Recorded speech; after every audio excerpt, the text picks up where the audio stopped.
This chair changed my life. Not because someone was sitting in it, but because one day nobody returned to it. I can still see it, the giant rocking chair, standing quietly in the corner of my grandmother's living room. Now, for many years, I would have never imagined that corner without my grandmother. Every visit began the same way. The chair would be rocking back and forth. My granny would smile, and right before I put my bags down, she would pull me in with a long hug. But one day, I returned back to my grandmother's house after she had passed away. The door creaked as it had. Photographs of her family still hanging on the walls. The familiar scent still lingered in the air. Everything was still the same except for that chair. The chair was still there, but it wasn't moving anymore. I stood there staring at it. And a part of me was hoping that my grandmother would move from another room to sit, to smile, to say my name. But she never did. And suddenly, I was forced to face something I had been avoiding for many years. You see, many years ago, I was a computer science student studying in a university. My life revolved around exams, presentations, and deadlines. I was busy. Family and friends would invite me out, and I would say, I'm busy, maybe later.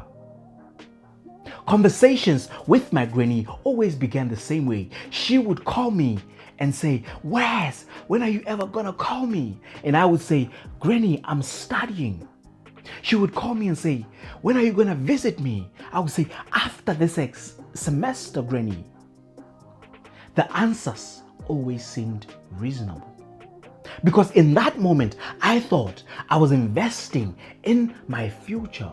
What I didn't know was that I was quietly postponing my present. One evening, I sat at my table, surrounded by past examination papers, notes, and textbooks. My phone rang. It's Granny again. A voice whispered in my head, pick up, find out if everything is fine. But I decided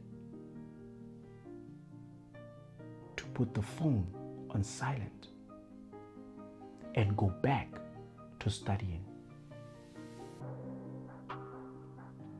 Now, back then, I didn't know that was the last time postponing a conversation with my granny.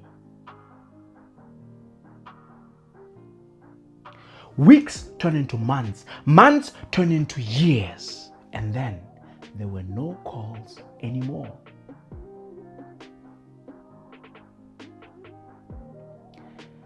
I stood there in my grandmother's living room after she had passed away, staring at the empty chair. And I realized something. This was not only my granny's chair. It was a mirror. Because every time I looked at that chair, it would reflect a version of who I used to be. It would remind me of every postponed call, every postponed visit, every postponed later that I chose over my granny. And what's sad is that my grandmother didn't want much.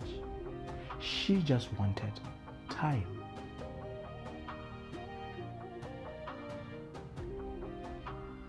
Now, when family and friends call, I answer, not because I'm not busy, but because I have learned that the people that I love and the people who love me don't need to wait for a gap in my schedule.